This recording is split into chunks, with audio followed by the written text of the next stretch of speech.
Could a roommate push you far enough that you need to get nuclear revenge against them? We'll get to that in a bit, but first, I got my wife fired from her job. My wife and I got married after being together for a year. We'd known each other for nearly 5 years before she asked me out. When we met, she was friends with someone I was friends with too, so we ran in the same circles. I was still dating my high school sweetheart at the time. Everyone thought we were going to get married, but we broke up. Barely 2 weeks after my ex and I broke up, my wife called and asked if she could take me out to cheer me up. I declined because I wasn't ready to start dating again, and since we had a mutual friend, I didn't want to make things awkward if things didn't work out. I just knew they couldn't since I was still trying to move past my previous relationship. "I'm not asking you out if that's what you think," she said. I said, "Really? So what is it going to be?" "It would be just like two friends hanging out. Only that I'd let you rant about your relationship if you want to," she replied.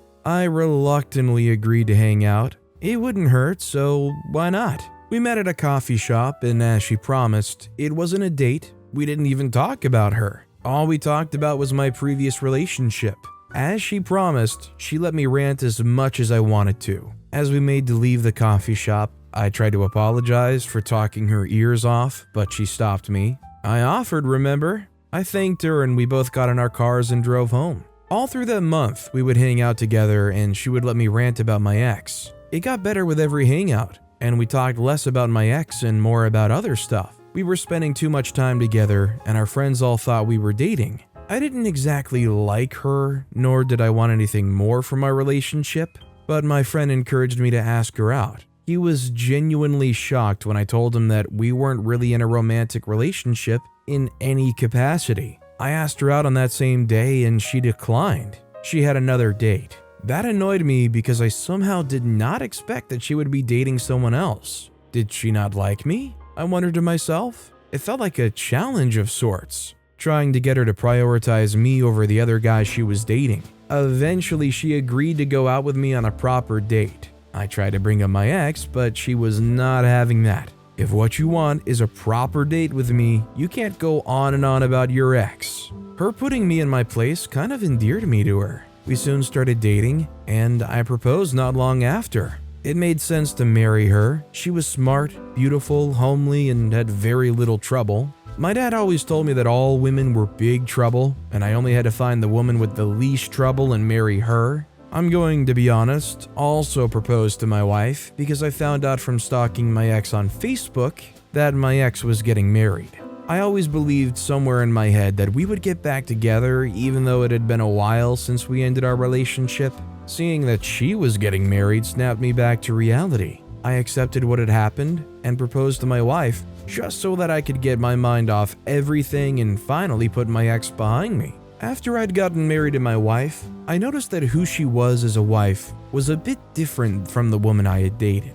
My wife was mean-spirited and very temperamental. When she was mad at me, she could say just about anything without caring about how her words hurt me. We also started trying to have kids in the first 2 years of our marriage, and whenever she got her period, she would get very upset and refuse to speak to me. We finally got pregnant and had our child. Nearly 2 years after we had our baby girl, my company went bankrupt, and this led to me losing my job. Naturally, I was miserable. I had expected to one day be in one of the top positions at the company since I'd worked there nearly all my life. I started working there as soon as I graduated from college. It was a very trying period for me, and my wife made it even worse. I was in my early 40s, fresh out of a job, and couldn't even imagine how I'd get a new job. I had long been out of the job-seeking process, and I wasn't sure that I could secure a new job.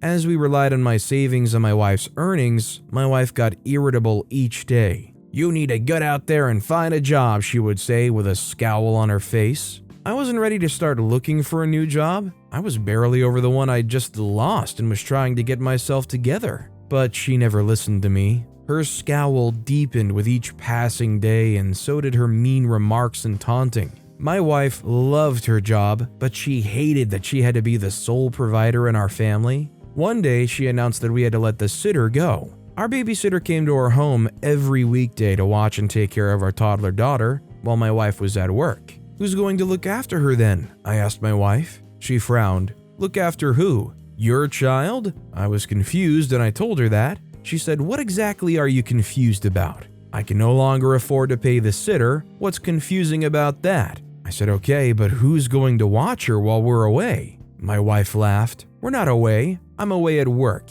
You just sit at home all day doing next to nothing. I can't keep paying a sitter when the child's father's home and does nothing all day." I said, "I'm trying to find a job. I'm not always at home." She laughed again. "Yeah, right. Look, I simply can't afford to pay the sitter anymore." I agreed to mind our child while she was away at work. I was speaking to old friends and colleagues about job openings, and they all promised to reach out as soon as they found a position I could fit into. I didn't have any issues with watching my daughter. If anything, I enjoyed the free time to bond with her. When I still had my job, I barely got to spend time with her, but as I waited and hoped for a job, I loved every bit of the time I spent with her. My wife wasn't so happy about that though. She resented me for being unable to contribute to the financial progress of the house, and she showed it. As time passed, we saw less of my wife in the house. She was spending too much time at work and would always mention a guy from work. They had just started working together and were thick as thieves.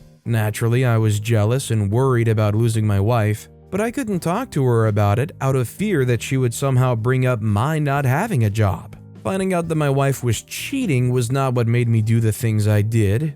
Yes, that did hurt, but it wasn't why I did it. Cheating was not so big a deal to me that I would risk ending my marriage or ruining my wife's career, but her cheating was the final straw, the nail in the coffin. It started one day when I got a call from one of my friends from college. There was an opening in the company he worked at, and he'd recommended me for the position and scored me an interview. Unfortunately, he totally forgot to inform me about what he had done and only remembered the morning of the day of the interview. Luckily, I was ready for any interview since I'd been preparing myself. I, however, needed someone to watch my daughter so I could hurry along. I called my wife's office, but my calls weren't taken. I called her mobile, but she didn't pick up either. I called the sitter my friend goes to and asked if she could come over on such notice, but she was busy too. I resolved to take my daughter along with me for the interview. Maybe I'd find someone who would watch her while I did the interview. I was about to strap her to the back seat when I saw our neighbor, an old lady. She was a sweet lady, but my wife hated her. My wife said she was very judgmental and self-righteous. While there was no love lost between my wife and our neighbor, she was very kind to me and we exchanged pleasantries whenever we saw each other. When I saw her, I immediately considered approaching her to see if she could watch my child while I went for the interview. I wasn't sure that she would agree to it, but I figured it wouldn't hurt to try. I did approach her, and she agreed to help. I thanked her profusely, handing my crying toddler over to her, and drove off for my interview. I returned to my very angry wife. She started yelling as soon as she saw me driving in. "Why would you do this? You didn't even tell me you were leaving. You could have just told me so I'd call a sitter. You left our child with that old woman?" I ignored her, got out of the car, and walked in to see my daughter. She was sleeping on the couch. I sighed and went into our bedroom. My wife followed me. Apparently, our neighbor found my wife's office address and called her because our daughter would not stop crying. My wife kept screaming, but I ignored her. When she asked if I wasn't going to explain why I was away, I told her I went for a job interview. She said, "Yeah, right. Another job interview for another job that you won't even get. What a sore loser." That hurt me. It hurt me more than anything I had heard in years. I was incredibly hurt, and I remember tearing up in the shower. That was why I did what I did.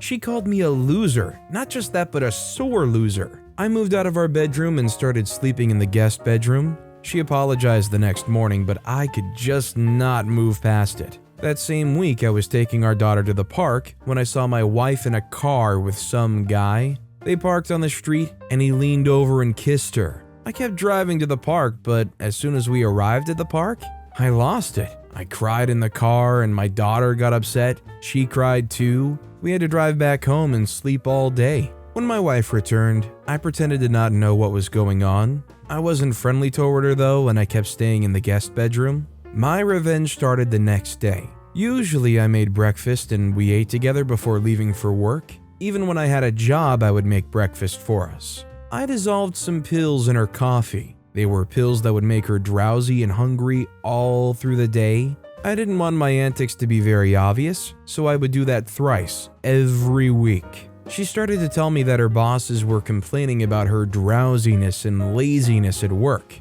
I assured her that she was fine and encouraged her to rest some more. "Hopefully I'll get a job soon and you won't have to work so hard," I said wistfully one time. I kept up with the pills, and it got so bad that one day she was sent home from work. At that point, she wanted to go see a doctor. I couldn't risk that, so I encouraged her to sleep and rest. Then I decided to stop adding the pills. The final opportunity to ruin things for her at work came when she had to bring some work files home because the workload was too much and she couldn't finish her tasks at work. At that time, I was still sleeping in the guest room, but we were communicating better. When she told me about her work, I nodded absent-mindedly. I didn't want her to think I'd even heard her. Later that night, I snuck into her room, took the files, and hid them in a hidden corner of the garage. My wife hardly ever went into the garage, so there was no way she could find them. The next day, she looked everywhere for the files but couldn't find them. As a helpful husband, I looked everywhere with her too. She was already late to work, so she hurried and left without the files. That day, she was given a 14 days notice to leave the job. I was so excited about the news that I couldn't even hide the smile on my face when she told me.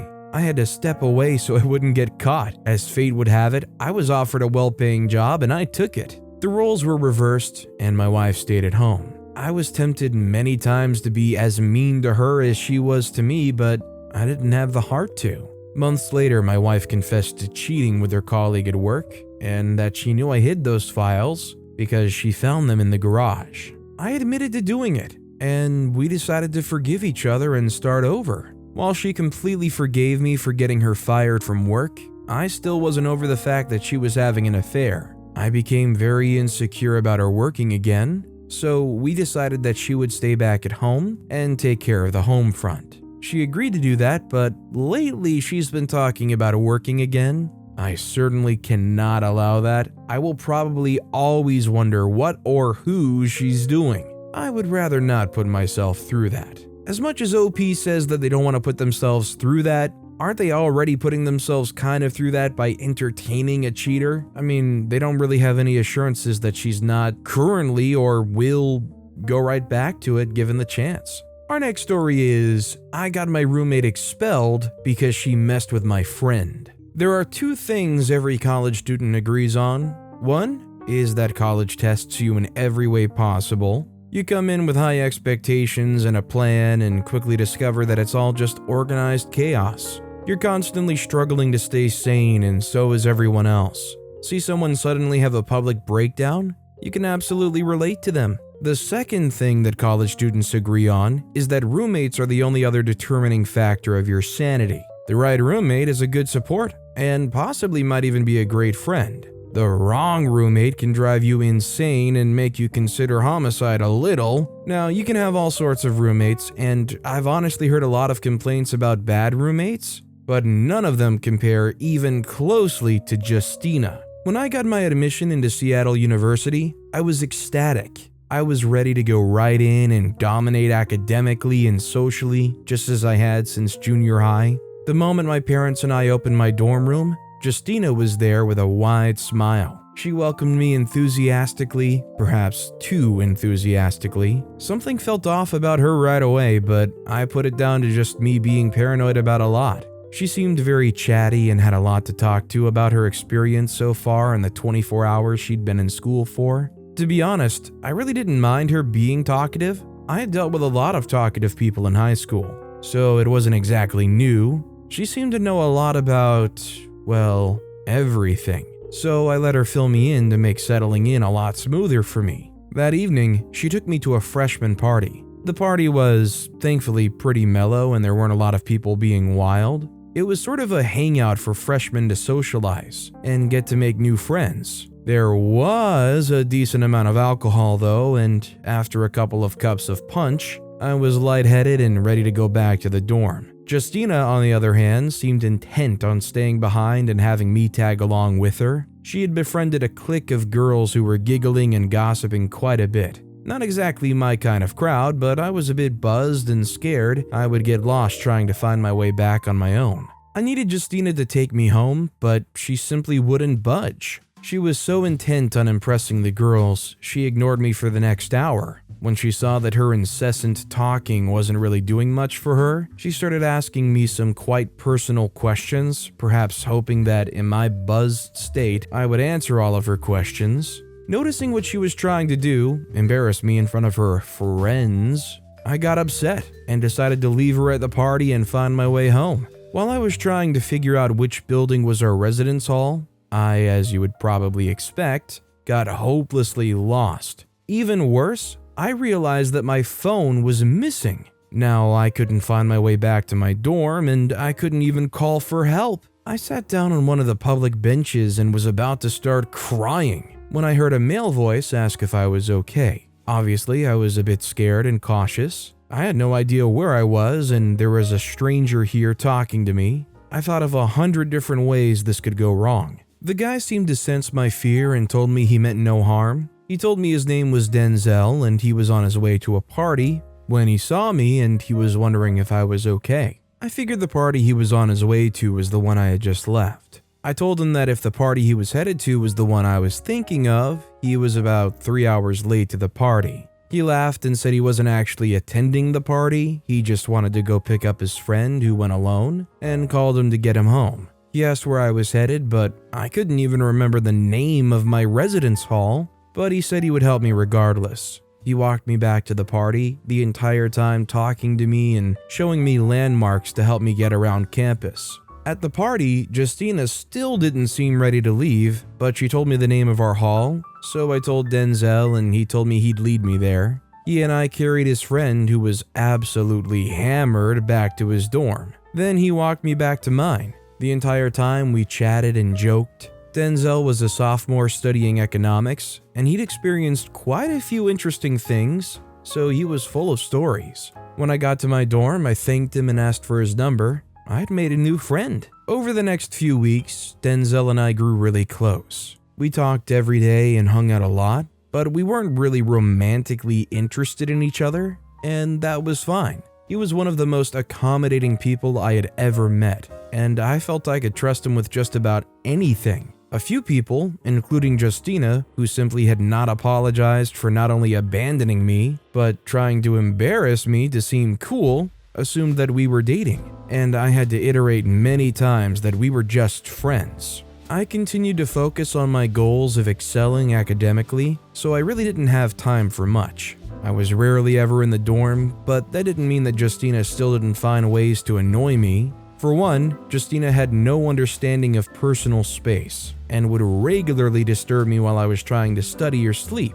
She would also wear my clothes without my permission, and it upset me so much I had to scold her about it numerous times. Eventually, I just gave up and put a large chunk of my clothes in locked traveling bags. There was also the issue of dishes. For what appeared to be a matter of principle, Justina refused to do her dishes. At first, I was fine with helping her with it, but she just seemed to be there doing next to nothing while dishes piled up, and it annoyed me to no end. The worst of it all were her friends. They would make gossip noisily and seemed to have a penchant for pilfering my things. I tried my hardest to ignore everything, although sometimes I got really pissed. I figured in time she would outgrow it all, and I didn't have the time or patience to go through the process of requesting for a reassignment. Every once in a while, Denzel would come over to my dorm. Now, my dorm wasn't exactly co-ed and it was frowned upon, though not prohibited to bring male guests over.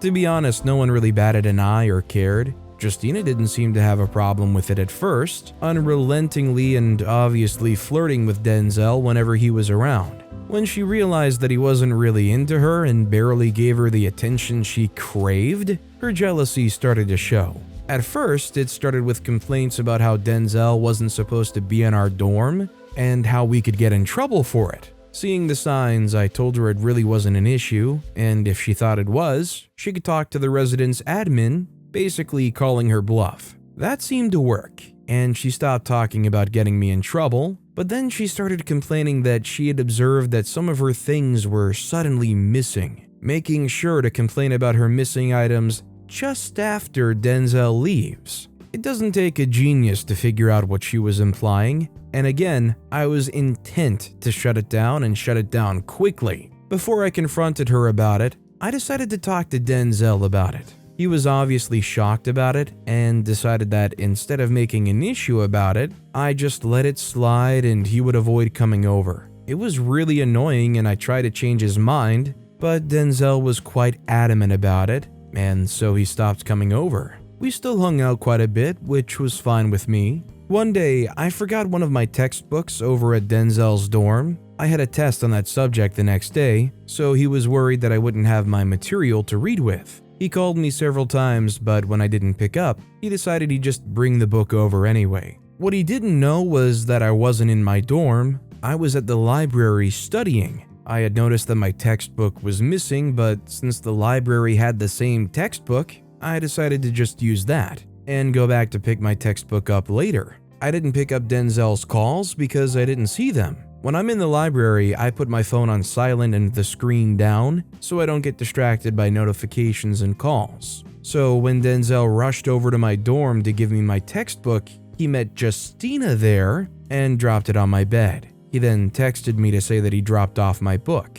When I got home the next morning to freshen up before my test, Justina was sitting on her bed using her phone. Nothing seemed wrong. However, by the time I walked out of the bathroom, she seemed to be crying. I had a good mind to just get dressed and leave, but my empathy got the better of me and I asked if she was okay. She looked at me and said that Denzel had assaulted her the previous evening. I was shocked, but I asked her to tell me what had happened. She said he had come in with my book and after dropping it, he had made a pass at her. When she told him she wasn't interested, he had tried to forcibly kiss her and she had to push him off. Angry, he had slapped her repeatedly and walked off. I was in disbelief, and I had a tough decision to make. On one hand, that did not at all sound like Denzel, and it could be just another ploy by Justina. But on the other hand, the probability that it was true, while slim, was very serious. I did what I thought was the right thing.